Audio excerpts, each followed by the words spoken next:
El carácter se manifiesta en los grandes momentos, pero se construye en los pequeños. ¿Qué pasos o medidas concretas debiera impulsar el gobierno y la sociedad chilena para lograr una reconciliación real y efectiva? Se nos pregunta qué medidas, qué pasos concretos se pueden dar para obtener la reconciliación entre nosotros los chilenos. Eso supone, y es correcto, que se ha roto esa unidad nacional.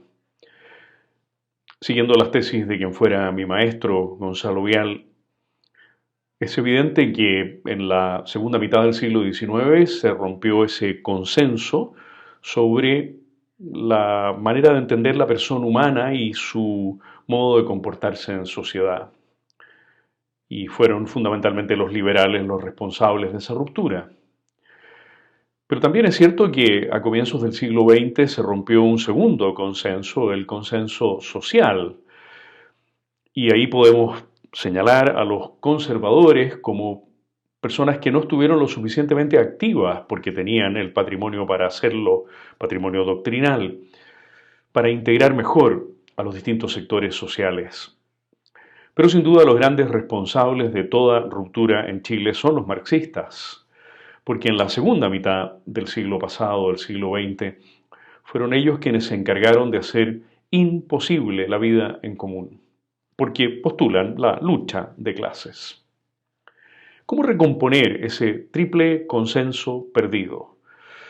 El consenso doctrinario, el consenso social y el consenso político o institucional. Es tarea, por supuesto, para las universidades y los intelectuales, es tarea para las distintas confesiones religiosas, es tarea para los partidos políticos y para otros líderes sociales. Pero ¿qué pueden proponer? ¿Qué podemos proponer? En primer lugar, para que vuelva a haber acuerdos, concilio, tiene que haber una renuncia explícita a la violencia, a toda forma de terrorismo, de subversión, pero también una renuncia a usar el antiguo argumento de la violencia estructural. Si yo acuso a los otros de estar provocando una violencia estructural sobre mí, me valido, entonces, aunque yo no haga una apología de la violencia, la valido con una eventual respuesta. Un rechazo a ese argumento, así como de conseguirse un rechazo a toda utilización de la violencia. En segundo lugar, una afirmación del derecho. El derecho garantiza la posibilidad de que se restituyan los consensos. El derecho facilita el pluralismo, la diversidad de visiones históricas y de proyectos políticos. Y en tercer lugar, pero lo más importante, porque la primera tarea se la podemos adjudicar a las universidades y a los líderes intelectuales y a los partidos políticos y a los líderes sociales, la primera y la segunda tarea, pero la tercera, que es la conversión de los corazones, que es la restitución de una recta antropología, de una recta concepción de la persona humana, esa está en manos solamente de los líderes espirituales y filosóficos, de aquellas personas que pueden insistirle al chileno de infantería común y corriente en lo importante que es la vida en común, el destierro del odio, el destierro del rechazo visceral y completo al otro. Con respecto a la pregunta, ¿qué pasos o medidas concretas debiera impulsar el gobierno y la sociedad chilena para lograr una reconciliación real y efectiva? Podría plantear lo siguiente. Todo gobierno debe instar por la paz social, como bien jurídico esencialmente protegido, sin el cual es imposible la gobernabilidad del país. La prolongación de los conflictos no resueltos es fuente de enfrentamientos que generalmente devienen en violencia, y esta en graves consecuencias de orden político, económico, social. Los gobiernos, en mayor o menor medida, no cabe duda, han procurado que la brecha que dividió a los chilenos hace 50 años prácticamente desaparezca. Sin embargo, tal propósito ha estado y estará siempre supeditado a que los destinatarios de estas acciones tengan efectivamente la voluntad de reconciliarse, lo que a la fecha no ha encontrado acogida en algunos sectores que a partir de 1973 sufrieron las consecuencias de la resolución de un conflicto de carácter netamente político, no buscado ni propiciado por los militares. La reconciliación nacional entre civiles y militares en general, para la gran mayoría de los chilenos, creo yo, ya se realizó.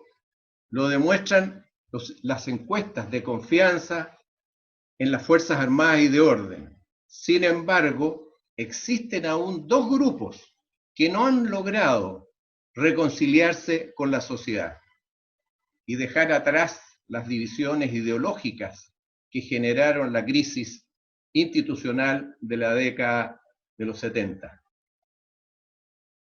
Por un lado, los delitos cometidos por la gente de extrema izquierda fueron amnistiados y hoy no hay presos por los delitos de terrorismo, guerrilla o subversión, cometidos en ese periodo por este grupo. Para ellos, además, se aplicó la ley de amnistía, vigente hasta el día de hoy, y los diferentes gobiernos han entregado a estos grupos una serie de beneficios diferentes, de diferentes características a sus familiares, incluso hasta la tercera generación. Por otra parte, en el otro grupo, son cientos de militares y sus familias que después de más de casi 50 años siguen siendo perseguidos, procesados y hechos prisioneros, muchos de ellos ancianos y con graves enfermedades, algunos también inocentes y castigados dentro de un sistema procesal penal que justamente fue cambiado por ser injusto.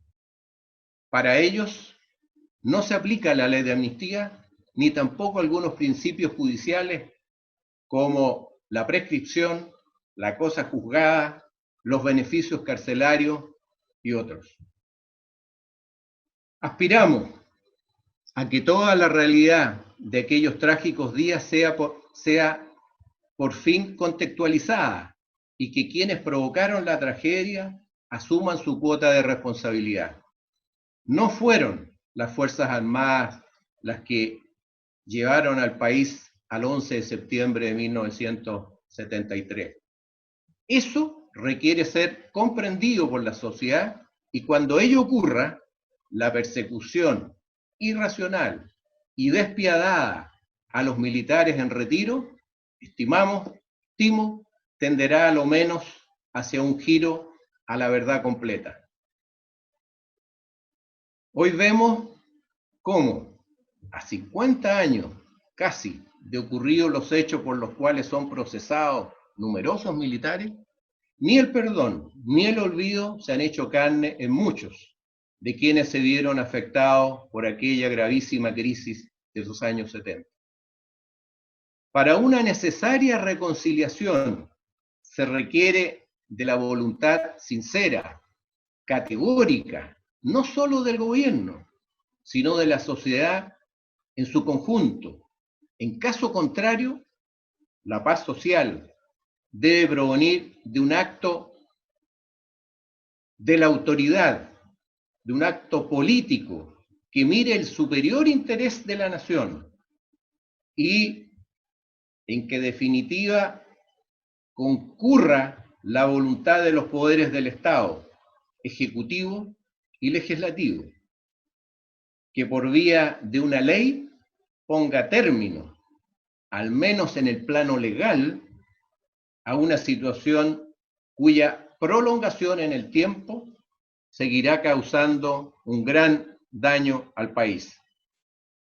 Quizás se requiere algo difícil, pero lograble en el mundo, un acto magnánimo, como alguien dijo, un acto como el presidente Nelson Mandela en Sudáfrica, que logró la paz a pesar de los odios y las diferencias, justamente porque apeló a ese hecho magnánimo que creo que aquí ha faltado.